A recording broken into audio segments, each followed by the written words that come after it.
King John of England, often vilified as one of the worst monarchs in history, stands at the crossroads of legend and reality, his name synonymous with tyranny and betrayal. Known for his ruthless pursuit of power, his cruel treatment of rivals, and his disastrous reign, John has long been cast as the villain in the dramatic saga of the Plantagenet dynasty. Yet beneath the weight of his infamy lies a more complex figure. A king who, despite his many failures, unwittingly sparked one of the most significant turning points in the history of governance: the creation of the Magna Carta. His reign was marked by fierce opposition from every corner of his kingdom, a crumbling empire, and an ever-growing list of enemies. But in the chaos and strife of his rule, a lasting legacy emerged, reshaping not only the future of England, but influencing the concept of freedom and justice for centuries to come. In exploring John's life, we are forced to confront the question: was he truly the villain history remembers, or a tragic figure crushed by the very forces he sought to control? At the turn of the 13th century, England stood at a critical crossroads. It was a time of power consolidation, feudal tensions, ecclesiastical authority, and the widening gulf between monarchy and the magnates who sustained it. Amid this complex tapestry of medieval politics emerged a figure whose name would echo through centuries not for his triumphs, but for his failures. King John, the youngest son of King Henry II and Eleanor of Aquitaine, would go down in history as one of England's most reviled monarchs, a man synonymous with treachery, tyranny, and discord.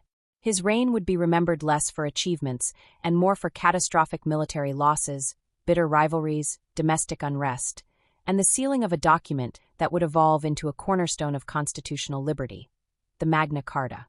What makes John such a compelling and infamous figure in English history is not merely that he failed as a king, but how comprehensively he alienated nearly every power structure with which he interacted. He was excommunicated by the Church, rejected by his barons, defeated by his enemies abroad, and accused of murder, betrayal, and cruelty. His contemporaries loathed him, and generations of chroniclers and historians have rarely spoken of him with sympathy.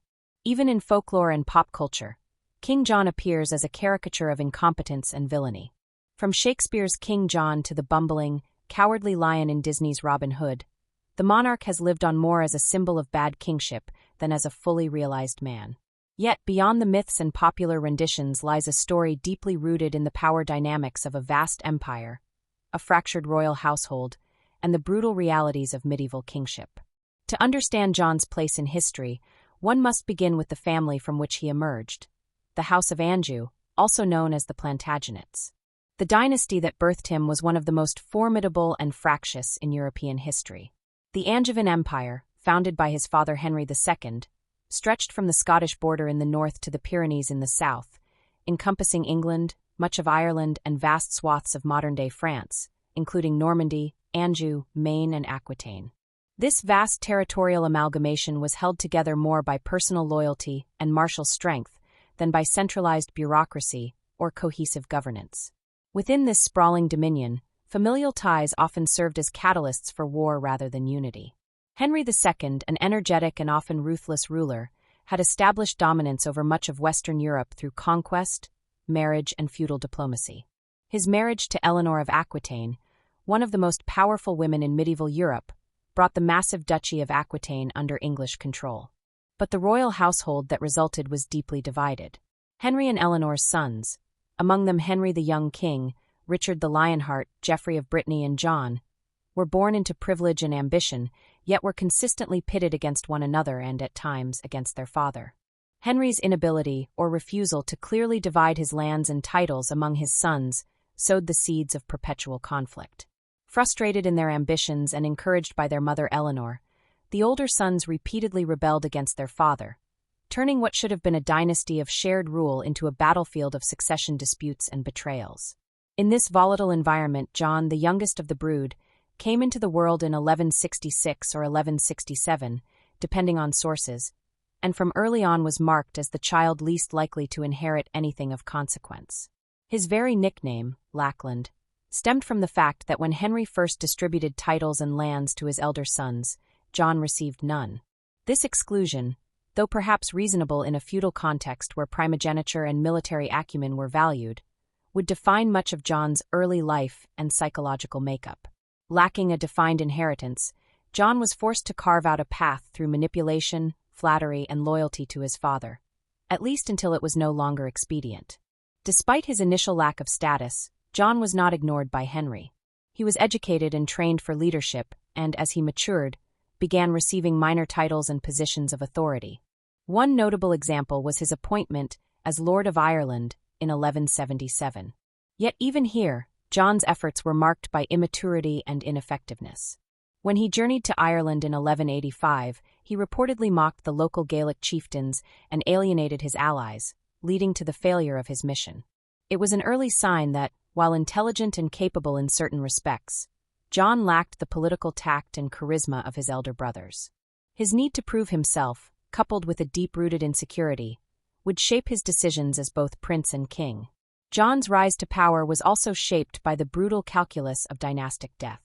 His brother Henry the young king died in 1183, and Geoffrey of Brittany died in 1186, leaving only Richard and John as legitimate heirs.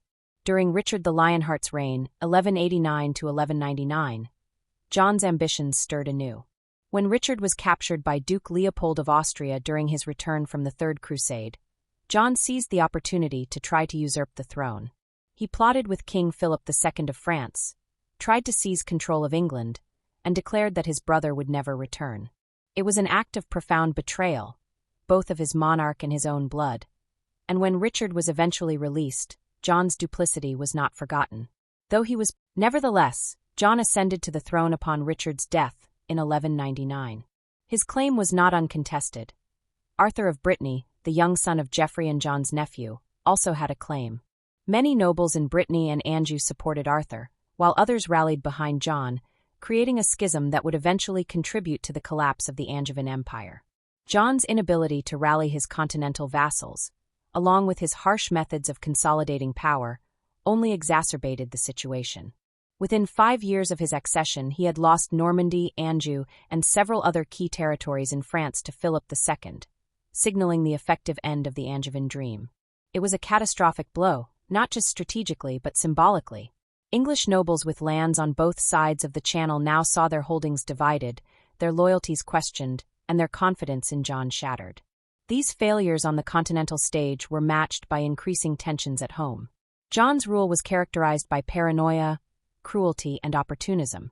He would become known for squeezing his barons and clergy for revenue, manipulating feudal customs for personal gain, and employing a vast network of informants and mercenaries. His relationship with the Church deteriorated into open conflict. His conflicts with the papacy and his eventual excommunication, an almost unthinkable state for a Christian king, illustrate how completely John isolated himself from the institutions that sustained medieval monarchy. The people he ruled, the lords who backed his reign, and the Church which sanctified it all began to see him not as a divinely appointed protector, but as a scourge upon the realm. Despite the disasters that marked his reign, John's historical image is not entirely one-dimensional. Some modern historians have argued that he was a competent administrator, a capable if ruthless tax collector, and more pragmatic than romanticized kings like Richard. He reformed aspects of the royal justice system and kept detailed records, notably the pipe rolls, which have ironically helped preserve his poor reputation. He was not incompetent in the traditional sense, but his personality, petty, suspicious, and vindictive, combined with disastrous political and military decisions to produce a reign that teetered on the edge of total collapse. His tyrannies were not merely systemic, they were deeply personal. Ultimately, King John is remembered less for his governance and more for what he was forced to concede. The Magna Carta, which he reluctantly sealed in 1215 after baronial rebellion, was never intended to be a timeless document of liberty. Yet it became just that. Though annulled almost immediately and revised several times in the years following John's death, its principles, limiting royal authority, affirming due process, and acknowledging the rights of subjects, would echo through centuries. It was born not of noble intention, but of fear, failure, and revolt. The shadow that King John cast over English history endures because his story embodies the perilous balance of power, personality, and politics in medieval monarchy. He was a man whose every effort to assert dominance seemed to invite resistance. In his pursuit of control, he unraveled a dynasty. And in trying to silence his enemies, he amplified their cause. Few kings have left a legacy so reviled, yet so consequential. In the complex and brutal world of medieval dynastic politics, Few paths to power were clean or honorable. King John's rise to the English throne was marked by rivalry, betrayal, and the lingering stain of illegitimacy. As the youngest son of Henry II and Eleanor of Aquitaine, John was not originally destined for kingship. He was overshadowed by his older brothers, men who, like Henry the Young King, Geoffrey of Brittany, and Richard the Lionheart, were seasoned warriors, charismatic leaders, and legitimate heirs to vast swaths of territory. Yet through a combination of fate, misfortune, and calculated treachery, John found himself wearing the crown in 1199. His journey to the throne offers a revealing glimpse into his character. Politically ambitious, opportunistic, and utterly unencumbered by fraternal loyalty, John's early position within the Plantagenet family was precarious. Nicknamed Lackland by his father, Henry II, because he was not bequeathed substantial territory when his elder brothers received their titles, John lived with the gnawing insecurity of being left out. His mother, Eleanor of Aquitaine, wielded immense power and prestige, but her affections and political maneuvers focused more on her older sons, particularly Richard and Geoffrey. This dynamic fostered a sense of rivalry that would explode into betrayal years later. While the older sons clashed violently with their father in repeated rebellions during the 1170s and 1180s, John initially remained loyal to Henry, perhaps because he had the most to gain from siding with the king. Yet even that loyalty would prove fleeting. The turning point in John's relationship with his brothers came with the death of Henry the Young King in 1183. This loss began a chain reaction that would see the remaining brothers vie for dominance. Geoffrey of Brittany, who possessed the Duchy of Brittany through his marriage to Constance of Brittany, died unexpectedly in 1186 after being trampled in a tournament. His son, Arthur of Brittany, was a minor at the time, but he would later emerge as John's chief rival to the throne. For now, Richard, the eldest surviving son, stood as heir to the empire. Richard, a fierce warrior and shrewd commander, had grown in stature and reputation. He was celebrated for his martial skill during the Third Crusade, and revered by many in the realm for his chivalric image. John, by contrast, had a much weaker public persona. He was regarded as clever but scheming, more comfortable with court intrigue than with battlefield valor. This difference would come to define how each brother was perceived, Richard as the lion-hearted warrior, John as the calculating, untrustworthy prince. The family's already strained dynamics reached a crisis after Richard was captured in December 1192 on his way back from the Crusades. Held by Duke Leopold of Austria and later handed over to Emperor Henry VI of the Holy Roman Empire, Richard's imprisonment created a sudden power vacuum. England was vulnerable, and John saw an opportunity. Rather than work to secure his brother's release, John attempted to seize the throne for himself. His actions during Richard's captivity were calculated and audacious. John styled himself as the rightful king of England, seized key castles and strongholds, and made overtures to King Philip II of France, Richard's long-standing rival. Philip eagerly supported John's cause, eager to weaken the Angevin grip on French territories. Together, they plotted to divide Richard's dominions. John even went so far as to offer homage to Philip for Normandy and other possessions, effectively selling out the family inheritance in exchange for support in his bid for power. This betrayal shocked the Plantagenet court and alienated many nobles who had remained loyal to Richard. Queen Eleanor, now well into her 70s but still politically formidable, played a critical role in countering John's ambitions. She rallied support for Richard, ensured the royal treasury paid the massive ransom demanded for his release, and orchestrated the political defense of her imprisoned son's claims. When Richard was finally released in 1194, his return was triumphant, and John's treachery was exposed. Richard's response to John's usurpation attempt was telling.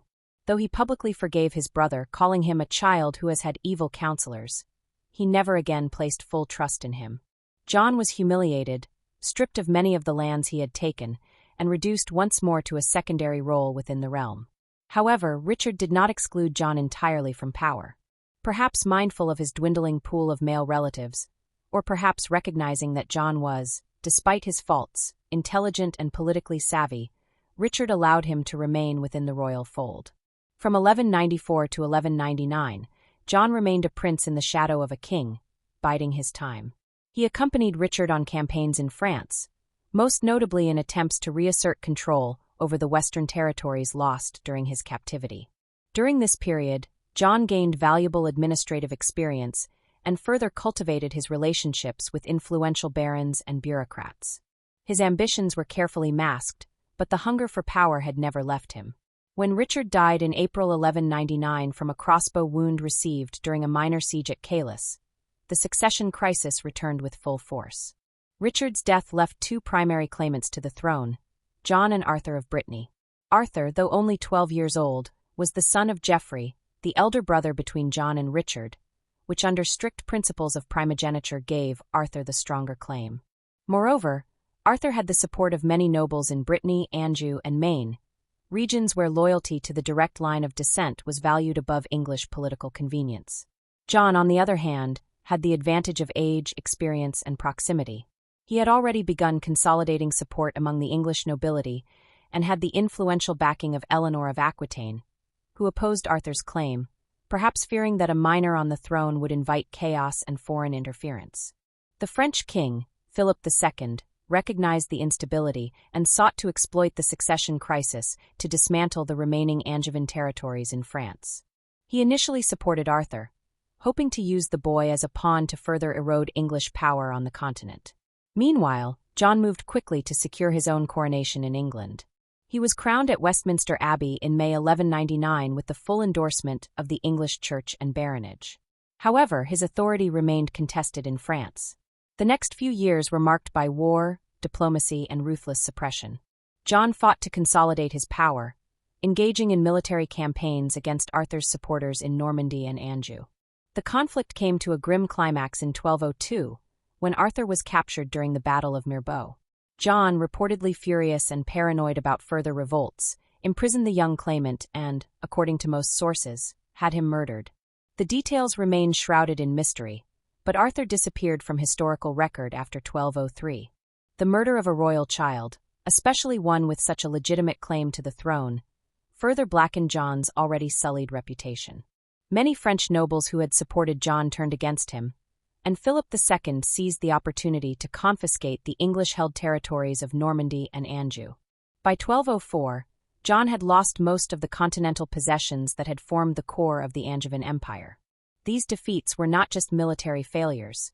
They were catastrophic political blunders that undermined the very foundation of his rule. The English barons, many of whom owned land on both sides of the Channel, were now forced to choose loyalties or accept permanent loss. Their confidence in John's leadership was deeply shaken. His ascent to the throne, already stained by treachery and fratricide, was now further compromised by ineptitude. Despite these setbacks, John remained firmly entrenched as King of England. The legal formalities of his rule were in place, and he still possessed the vast machinery of the royal government. But his legitimacy continued to be questioned, by the church, by his nobles, and by foreign powers. His reliance on mercenaries, his oppressive fiscal policies, and his vindictive style of rule would only deepen the divisions that began with his contested rise to power. The seeds of rebellion had been sown not just by circumstance, but by John's own actions. His betrayal of his brother, his alleged murder of his nephew, and his failure to protect the lands his ancestors had built. King John's rise to power, then, was never a straightforward ascent.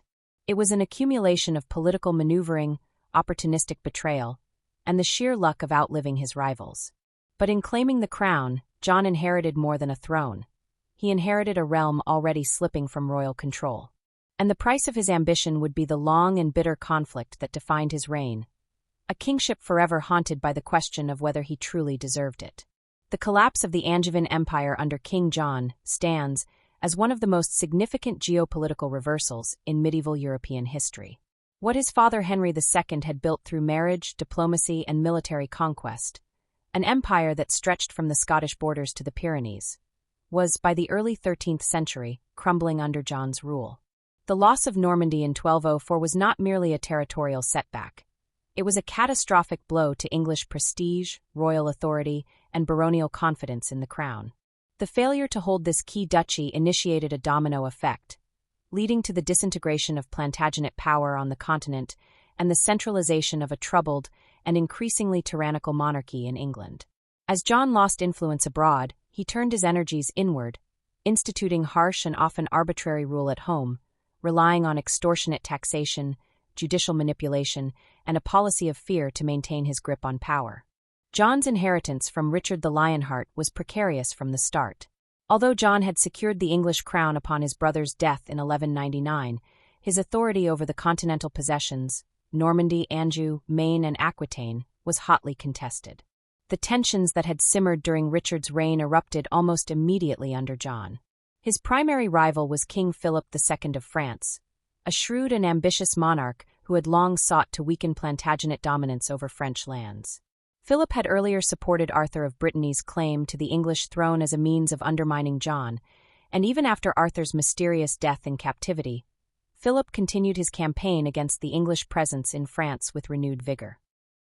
John's personal style and political decisions only accelerated the disintegration of his continental holdings.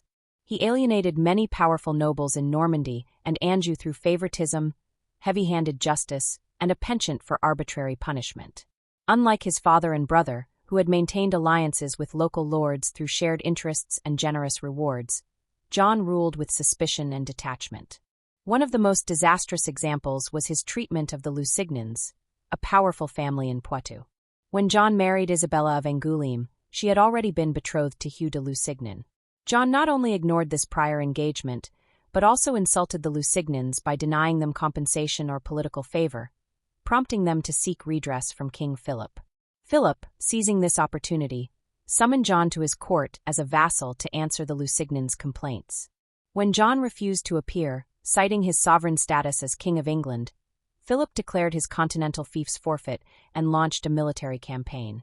In a swift and coordinated effort, French forces overran much of Normandy and Anjou.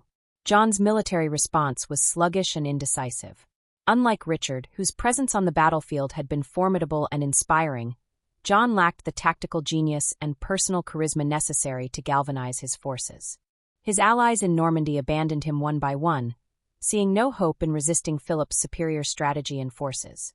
By 1204, the jewel in the Plantagenet crown, Normandy, was lost. The duchy had been under English control for nearly 150 years, and its fall marked the end of the Anglo-Norman realm as envisioned by William the Conqueror. The psychological and political impact of this loss was immense. English barons who held land on both sides of the Channel were now forced to choose between their continental estates and loyalty to John. Many suffered confiscation and financial ruin. The ties that had bound the nobility of England and Normandy were severed, contributing to a growing sense of national division and estrangement. The loss of Normandy also reshaped the nature of English kingship. No longer distracted by continental warfare and the governance of vast foreign territories, John focused more intently on consolidating and exploiting the English realm. What followed was a period of increasingly oppressive domestic rule. Deprived of the revenues once drawn from his French domains, John turned to aggressive and often brutal fiscal policies to replenish the royal treasury. His governance became synonymous with extortion, arbitrary justice, and unrelenting demands upon his subjects. John's revenue strategies were unprecedented in their scope and severity. He raised scutage, the tax paid by barons in lieu of military service, to exorbitant levels. Traditionally, this tax was levied sparingly and during times of genuine military need. Under John, it became a regular and punitive instrument, extracted even when no military campaigns were underway. Those who refused to pay were harassed, had their lands seized, or faced imprisonment. Entire counties were assessed with fines that bore little relation to actual obligations, and the collection process was overseen by sheriffs and royal officials known for their greed and cruelty. Feudal dues and fines were another major source of income. John manipulated the feudal system with surgical precision, demanding payments for inheritance rights, marriages, wardships, and reliefs. A noble who inherited his father's lands, for example, had to pay a hefty relief to the crown, often bankrupting even the wealthiest families. John would withhold inheritance rights until these payments were made, using his leverage to extract even more concessions. Marriages, particularly of wealthy heiresses, were auctioned to the highest bidder or sold to foreign allies in exchange for diplomatic support. Widows and heiresses were frequently forced into marriages designed to benefit the king, not the individual. Justice under John became less a matter of law and more an instrument of royal power. The king would manipulate court cases, seize lands under false pretenses, and exact enormous sums for legal judgments. In many instances, he would grant charters or favorable verdicts only after receiving bribes. This monetization of the justice system created deep resentment among the barons and gentry, who felt increasingly alienated from a legal structure that had once been a source of protection and order. The law was no longer a shield but a weapon in the king's hands. The scope of John's tyranny was most clearly revealed through individual grievances and case studies. William de Braos, once a loyal servant of the crown, provides a telling example. De Braos had been a powerful marcher lord and had supported John during his early reign. However, when John demanded an outrageous sum in fines and hostages from the de Braos family, William refused. John responded with fury. He seized the de Braos lands, imprisoned William's wife and son, and, according to contemporary chroniclers, starved them to death in royal custody. This act sent shockwaves through the baronial community. It made plain that even the most powerful noble families were not safe from the king's wrath. Another infamous case was that of Eustace de Vesey, who fled England and joined a growing group of exiled barons in protest against John's abuses. The cumulative effect of such cases was a widespread and growing distrust of royal authority. The barons, once pillars of the monarchy, now viewed the crown as a predator. Townspeople, merchants, and church officials also suffered under the weight of royal exactions. Markets were fined, city charters were revoked or altered for profit, and church benefices were seized whenever possible. In his pursuit of revenue and control, John spared no institution or class. Relations with the church further deteriorated during this period, compounding John's unpopularity. His long-running dispute with Pope Innocent III over the appointment of Stephen Langton as Archbishop of Canterbury led to England being placed under papal interdict from 1208 to 1213, a suspension of religious services that affected every parish in the realm. During this spiritual crisis, John confiscated church property and revenues, alienating not only the clergy, but also the deeply religious population. His eventual submission to the Pope in 1213, in which he surrendered the kingdom to papal overlordship and received it back as a papal fief, was seen by many as an act of national humiliation. Rather than defending England's independence, John had sold it for papal support against his own rebellious subjects. By the second decade of his reign, John had created a kingdom defined by fear and resentment. His loss of the Angevin territories had weakened the monarchy's prestige, and his domestic policies had corroded the bonds of loyalty and mutual obligation that had long underpinned feudal society. The barons, many of whom had remained loyal even during the worst excesses of Henry II and Richard I, began to organize in opposition. The seeds of civil unrest had been sown through a decade of oppression. As John tightened his grip on England, the backlash intensified. It was not merely that he governed poorly, but that he governed as though the realm existed solely to serve. What emerged from this period of rule was a monarchy at war with its own foundations. Royal authority, once rooted in justice, loyalty, and martial success, had become synonymous with extortion, betrayal, and loss. The barons who would soon gather at Runnymede to demand the Great Charter were not revolutionaries, but deeply conservative men seeking a return to established norms and protections that John had so thoroughly disregarded. Their grievances were not abstract theories of rights or governance. They were the product of lived experience under a king who had violated every expectation of justice and restraint. John's reign thus represents a profound transformation in the nature of English kingship. His failures abroad and his brutal rule at home created the conditions for the Magna Carta, not as a lofty document of liberty, but as a desperate attempt to halt the erosion of lawful governance. The road to Runnymede was paved not only with lost battles and diplomatic blunders, but with the crushed lives and broken loyalties of the nobility, clergy, and common folk who had suffered under a king more feared than loved, more tyrant than monarch. And in this crisis of kingship, England stood on the brink of revolution, not led by visionaries, but by men determined to stop a crown that had turned against its own people. Few actions in King John's life were as politically explosive or personally consequential as his marriage to Isabella of Angoulême. A union that might have been a strategic alliance quickly became a scandal that compromised diplomacy, inflamed noble rivalries, and underscored John's lack of foresight in navigating the treacherous landscape of medieval politics. In a period where marriages among royals were matters of statecraft rather than love, John's impulsive decision to marry Isabella was seen not as a shrewd consolidation of power, but as a reckless affront to powerful allies and vassals. Isabella was betrothed to Hugh de Lusignan, a prominent member of one of the most influential noble families in the region of Poitou. The Lusignans had long been loyal to the Plantagenets, and the marriage arrangement between Hugh and Isabella was expected to solidify their loyalty to the English crown. However, when John intervened and took Isabella as his own bride in 1200, only a child of about 12 years at the time, he not only disrupted a major alliance but also humiliated the Lusignans, causing irreparable harm to his standing in the region. Far from compensating the Lusignans or offering any diplomatic concessions, John treated their outrage with indifference, assuming his royal prerogative was sufficient to silence opposition. This misjudgment proved costly. Enraged and insulted, the Lusignans appealed to their feudal overlord, King Philip II of France, accusing John of violating their rights. Philip, eager to expand his control over French territories and weaken the Angevin Empire, seized the opportunity. He summoned John to his court in Paris to answer the charges, and when John refused to appear, citing his status as king rather than duke, Philip declared his lands in France forfeit. This legal pretext allowed Philip to begin his conquest of Normandy and other Angevin holdings. What began as a romantic or lustful impulse resulted in the unraveling of John's political authority in France. On the surface, the marriage might have appeared advantageous. Isabella was the heiress to the county of Angoulême, a strategically located territory that, if securely held, could have strengthened John's grip on southwestern France. Yet this benefit was more theoretical than real. By marrying her in such controversial circumstances, John isolated the very families whose cooperation he needed to secure his French possessions. The lords of Aquitaine and Poitou, already weary of English rule, now saw the English king not as a legitimate overlord, but as a tyrant indifferent to feudal norms and obligations. This deepened resistance to his authority and quickened the collapse of his continental domains.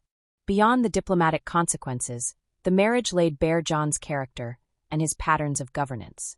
His decision to abduct and marry a young noblewoman already promised to another, without consultation or negotiation, reflected a sense of entitlement that repeatedly undermined his political effectiveness.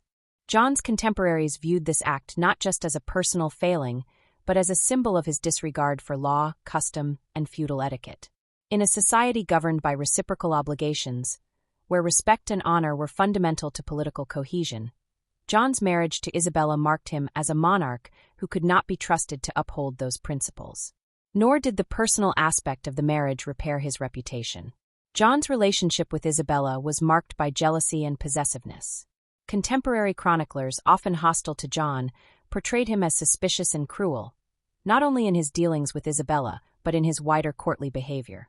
Rumors of his infidelities, mistreatment of noble women, and lecherous behavior circulated widely, contributing to an image of a king dominated by lust and driven by self-interest. Whether these accounts were exaggerated or not, they fed into the broader narrative of a king whose private conduct mirrored the arbitrary and predatory nature of his political rule. Even in England, where John sought to consolidate power after losing his French possessions, the scandal of his marriage lingered. The Church frowned upon the circumstances of the union, and while the Pope ultimately supported John for political reasons later in his reign, the early years of his marriage were not marked by ecclesiastical approval. Additionally, the English nobility, many of whom had ties to continental families, saw in John's treatment of the Lusignans a warning. Loyalty to the king could be overridden at any time by his whims or desires. Meanwhile, another scandal was brewing, one that would further destroy John's reputation and fuel resistance against him. This was the matter of Arthur of Brittany, the teenage nephew of Richard the Lionheart and a legitimate contender for the English throne. Arthur was the son of Geoffrey, John's elder brother, and had a strong hereditary claim under primogeniture, the principle that inheritance should pass through the eldest line. Many in Brittany, Anjou, and even parts of England saw Arthur as the rightful heir, and his claim was actively supported by King Philip II of France. When Richard died in 1199, a succession crisis emerged. Though John was ultimately crowned King of England, Arthur's claim remained potent. As long as he lived, Arthur was a rallying point for discontented nobles and a useful political tool for Philip. John initially tried to neutralize the threat through diplomacy, even taking Arthur into custody in 1202 during a campaign in Normandy. But what happened next remains one of the darkest and most controversial episodes of his reign. Arthur was imprisoned in the castle of Falaise, and from that moment forward, he vanished from the historical record in any formal sense. While official documents remained silent, rumors swirled. Chroniclers later alleged that John personally murdered Arthur, either by stabbing him in a drunken rage or ordering his secret execution. Some claimed that Arthur was blinded and castrated before being killed. Others said his body was dumped into the Seine. While definitive proof has never surfaced, the consensus among contemporaries and later historians was clear. John bore responsibility for Arthur's death. The murder of a royal child, especially one with a valid claim to the throne, was a political and moral catastrophe.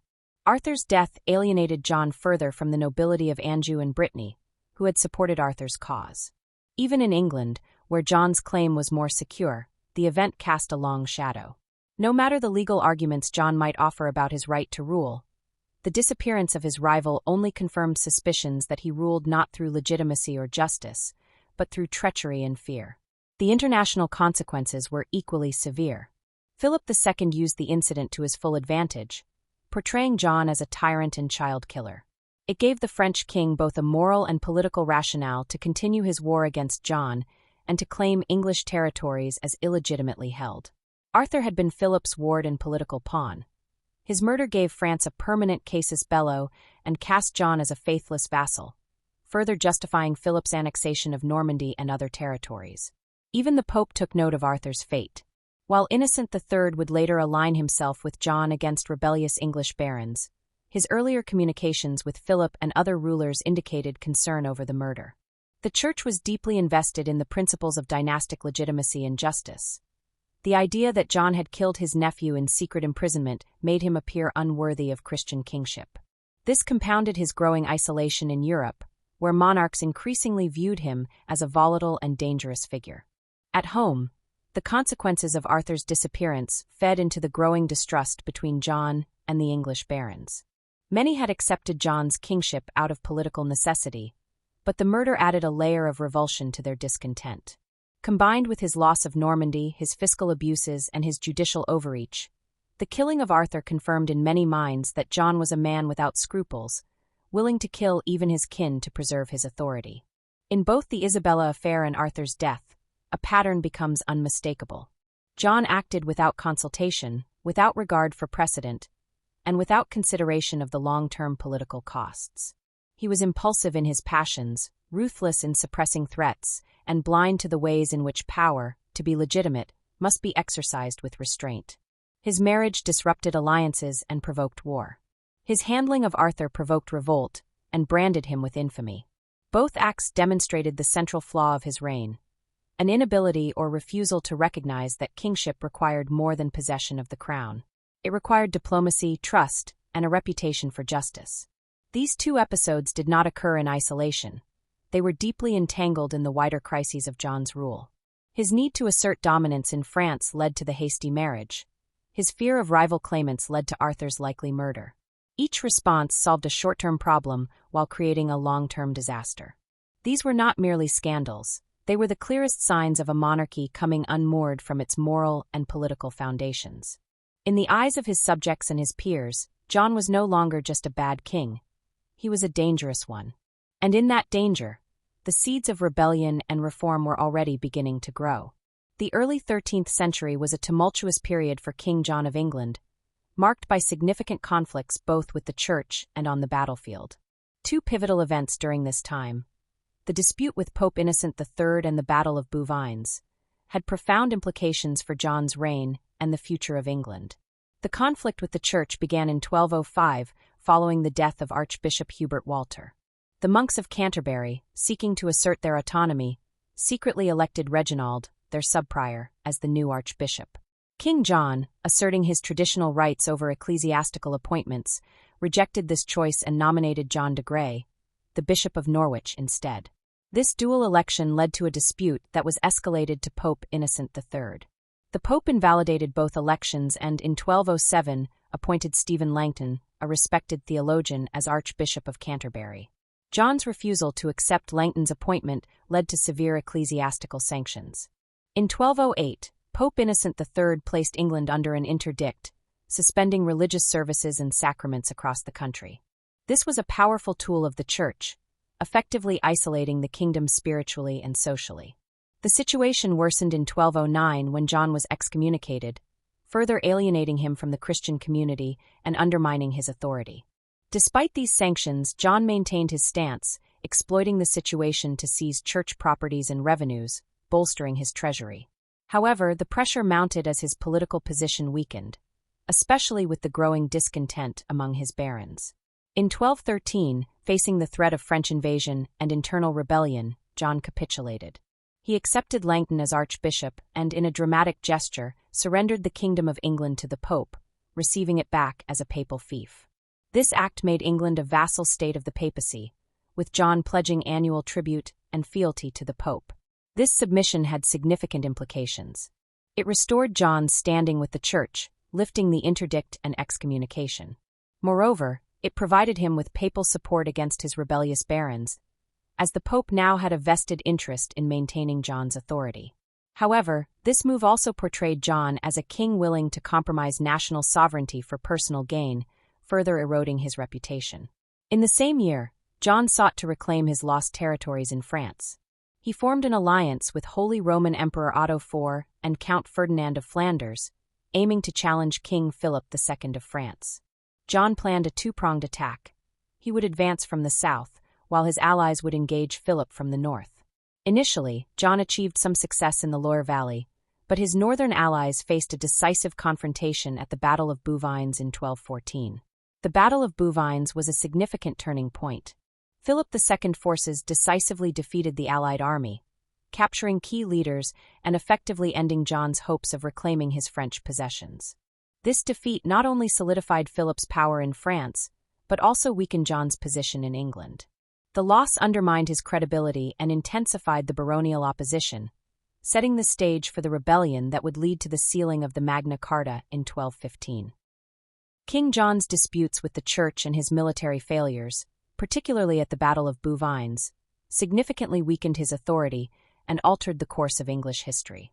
His submission to the Pope restored ecclesiastical relations, but at the cost of national sovereignty, while his defeat in France ended English ambitions on the continent and fueled domestic unrest. These events underscored the challenges of balancing religious authority and royal ambition in medieval Europe. King John's reign was marked by escalating tensions with his barons, culminating in the sealing of the Magna Carta in 1215. This document, while initially a practical solution to immediate political strife, evolved into a symbol of liberty and the rule of law. The roots of the conflict lay in John's heavy taxation and arbitrary justice. His military failures, particularly the loss of Normandy, further eroded his barons' confidence. By 1215, discontent had reached a boiling point. A group of rebel barons, primarily from the north, demanded reforms to limit the king's power and protect their rights. Negotiations led to the drafting of the Magna Carta, sealed by John at Runnymede on June 15, 1215. The charter contained 63 clauses addressing various grievances. Notably, Clause 39 stated that no free man could be punished except through the lawful judgment of his equals or by the law of the land, laying the foundation for the concept of due process. Clause 1 guaranteed the freedom of the English Church, and Clause 13 confirmed the liberties of the City of London. These provisions aimed to curb royal abuses and ensure accountability. Despite its significance, the Magna Carta's initial impact was limited. King John, viewing the charter as a threat to his authority, sought its annulment. He appealed to Pope Innocent III, who on August 24, 1215, issued a papal bull declaring the Magna Carta null and void. The Pope condemned the charter as illegal, unjust, harmful to royal rights and shameful to the English people. This annulment reignited hostilities, leading to the First Barons' War. The Civil War saw the rebel barons inviting Prince Louis of France to claim the English throne. However, the conflict shifted after King John's death in October 1216. His 9-year-old son, Henry III, succeeded him, and the Regency government reissued a revised version of the Magna Carta in 1217 to restore peace. This reissuance, stripped of its more contentious clauses, helped stabilize the kingdom. Over time, the Magna Carta's legacy grew. Although many of its clauses became obsolete, its core principles endured. The charter influenced the development of constitutional law, emphasizing that the monarch was subject to the law. It inspired future legal documents, including the English Bill of Rights and the United States Constitution. Today, the Magna Carta remains a powerful symbol of the enduring struggle for liberty and justice. The final years of King John's reign were marked by intense conflict and upheaval, culminating in the First Barons' War and the subsequent invasion by Prince Louis of France. These events not only threatened the stability of the English monarchy, but also set the stage for significant constitutional developments that would shape the nation's future. The First Barons' War, 1215 to 1217, erupted due to widespread dissatisfaction with King John's rule. His heavy taxation, arbitrary justice, and military failures, particularly the loss of Normandy, had alienated many of his barons. The situation deteriorated further when John reneged on the Magna Carta, a charter he had agreed to in 1215 under pressure from the barons. This breach of trust led the rebel barons to seek assistance from abroad, inviting Prince Louis of France to claim the English throne. In May 1216, Prince Louis landed in England with a substantial force. He was welcomed by the rebel barons and quickly gained control over significant portions of the country, including London and Winchester. Although he was proclaimed king in London, Louis was never crowned. His invasion posed a serious threat to John's reign, as many English nobles defected to support the French prince. King John's response to the invasion was marked by a series of military campaigns characterized by scorched earth tactics. He aimed to disrupt Louis's supply lines and weaken his support base. However, John's health deteriorated rapidly during this period. In October 1216, while retreating from the advancing French forces, he contracted dysentery and died at Newark Castle on the night of October 18th to 19th. His death left the English throne to his 9-year-old son, Henry III. The succession of Henry III marked a turning point in the conflict. The young king's regency was entrusted to William Marshal, a respected knight and statesman. Marshal's leadership proved instrumental in rallying support for the royalist cause. He reissued a revised version of the Magna Carta in November 1216, omitting contentious clauses to appease the barons and restore stability. Under Marshal's guidance, the royalist forces achieved significant victories against the French and rebel barons. The Battle of Lincoln in May 1217 was a decisive engagement that weakened Louis's position. Subsequently, the Battle of Sandwich in August 1217 saw the defeat of a French fleet attempting to bring reinforcements. These setbacks forced Louis to negotiate peace. The Treaty of Lambeth, signed in September 1217, stipulated Louis's renunciation of his claim to the English throne and the withdrawal of his forces. The conclusion of the First Barons' War and the stabilization of Henry III's reign had lasting implications for England. The reissuance of the Magna Carta under William Marshal's regency laid the groundwork for constitutional governance. Although the charter underwent several revisions in subsequent years, its core principles endured, emphasizing the rule of law and the accountability of the monarchy. King John's tumultuous reign, marked by rebellion and foreign invasion, ultimately catalyzed reforms that would shape the trajectory of English political development. King John of England, who reigned from 1199 to 1216, has long been a figure of intense scrutiny and debate. Contemporary chroniclers painted him in a decidedly negative light, often portraying him as a tyrant and a failure. These early accounts emphasized his disputes with the Church, his loss of territories in France, and his conflicts with the English barons. However, modern historians have revisited these narratives, offering more nuanced interpretations that consider the complexities of his reign. World History Edu. In the mid-20th century, historians like W. L. Warren began to challenge the traditional vilification of King John. Warren and others argued that John was a capable administrator who faced extraordinary challenges, including powerful adversaries like Pope Innocent III and King Philip II of France. They suggested that some of his failures were due more to bad luck and overwhelming opposition than to personal incompetence. This reevaluation highlighted John's efforts to maintain royal authority and manage the kingdom's finances, suggesting that his administrative skills were noteworthy, even if his methods were often harsh. Despite these reassessments, the image of King John as a villain has persisted, particularly in popular culture. Literature and media have played significant roles in shaping and reinforcing this perception. In the realm of literature, John Bayle's 16th-century play King Johann depicted him as a defender against papal authority, reflecting the Protestant sentiments of the time. Shakespeare's King John, written around 1595, presents a more complex character, highlighting his political struggles and personal flaws. The legend of Robin Hood has been instrumental in cementing King John's negative image. In various adaptations, John is often portrayed as the oppressive ruler who usurps the throne during King Richard the Lionheart's absence. This depiction is evident in Anthony Munday's late 16th century plays, where John is cast as Robin Hood's primary antagonist. Such portrayals have been echoed in numerous films and television series, including the 1938 film The Adventures of Robin Hood, where Claude Rains plays a conniving Prince John, and Disney's 1973 animated Robin Hood, which features a thumb-sucking, cowardly lion as Prince John. These cultural representations have significantly influenced public perception, often overshadowing historical analyses. The enduring image of King John as a tyrant is a testament to the power of storytelling in shaping historical memory.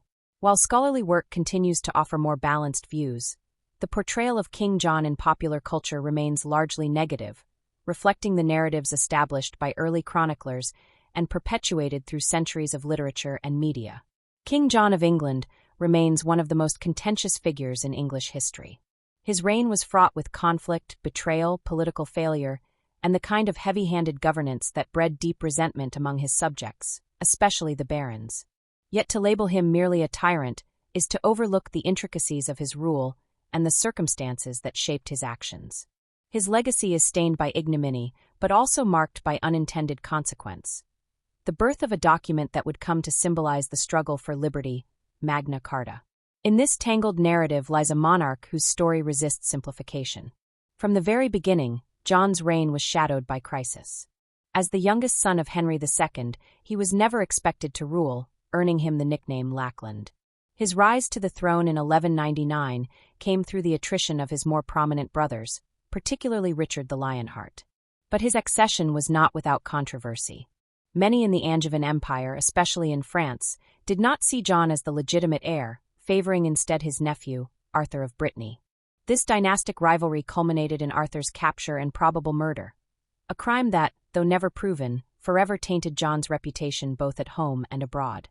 The loss of Normandy in 1204 to King Philip II of France was a devastating blow to the once sprawling Angevin Empire.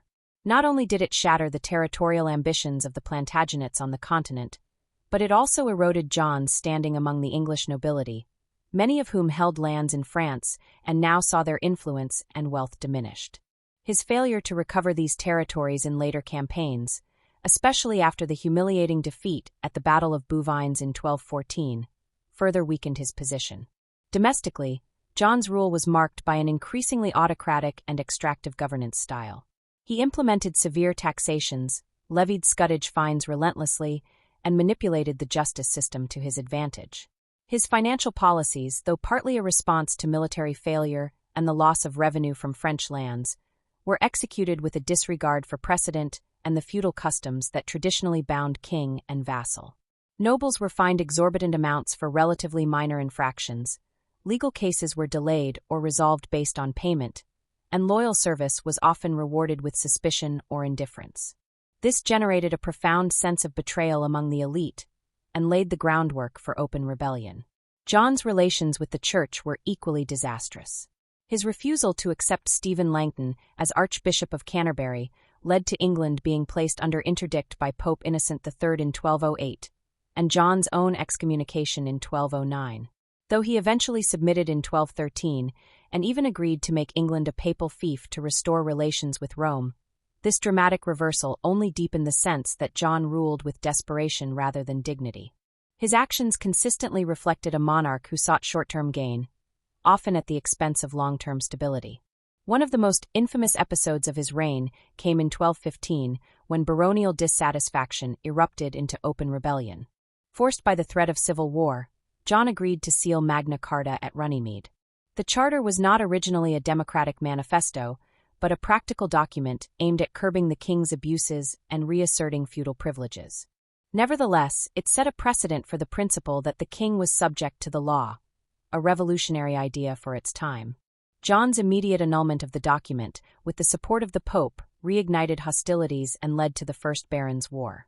It was during this conflict, while retreating through the marshes of East Anglia, that John fell ill and died in October 1216. Despite his death, the consequences of his reign lived on. His son, Henry III, inherited a fractured kingdom, but under the wise guidance of William Marshal as regent, the Magna Carta was reissued and reaffirmed, evolving over time into a symbol of constitutional governance. John, therefore, though unintentionally, played a pivotal role in shaping the political landscape of England. The legacy of the Magna Carta, enshrining ideas of due process, limits on authority, and the rule of law, would echo through centuries, influencing not only English governance but constitutional development worldwide. Yet the question remains, was John simply a tyrant, or was he a tragic figure crushed by the immense pressures of a fragmented empire, unyielding church, and rebellious nobility? Some historians argue that John possessed genuine administrative talent, a sharp legal mind, and a deep understanding of royal bureaucracy. Unlike his more glamorous predecessors, he spent considerable time in England, attending to its administration in person. But these strengths were undermined by his paranoid disposition, lack of trust, and inability to forge meaningful alliances. He alienated virtually every group, barons, clergy, commoners, and foreign allies alike. His personal flaws, vindictiveness, cruelty, and a penchant for revenge, are well documented. His behavior, even by the standards of the age, was capricious and often vengeful. From the suspicious death of Arthur to the reported mistreatment of noble families, including the brutal starving of a rival's wife and son, John's acts left an indelible mark of cruelty. Yet in these same records we find glimpses of a king beset on all sides, left to salvage a collapsing empire and maintain the crown amid impossible odds. Over time, his reputation solidified into that of a villain. Chroniclers like Matthew Paris and Roger of Wendover condemned him fiercely. Later legends, particularly the Robin Hood tales, cemented his image as the embodiment of royal tyranny. Shakespeare's play King John offered a more complex portrait, but in popular culture he has remained the weak, sniveling usurper, often contrasted with the noble Richard the Lionheart. Even in children's films he appears as a cowardly and cruel foil. In reality, King John was neither wholly villain nor misunderstood genius. He was a monarch who failed to manage the political realities of his time, alienated allies, and left a kingdom in crisis. Yet his failures catalyzed one of the most important developments in constitutional history. His reign is a study in the intersection of personal character and political consequence, of how weakness at the top can reshape an entire system of governance. John's legacy is defined not by his triumphs, which were few, but by the reaction to his failures. His heavy-handed rule, while disastrous in its own moment, provoked the drafting of a charter that would transcend its age. As such, he remains a paradox, one of England's worst kings, but also one of its most consequential. His reign was a crucible from which modern concepts of liberty and rule of law began to emerge. That is perhaps the greatest irony of King John. In trying to crush resistance, he laid the foundation for resistance to tyranny in all ages to come.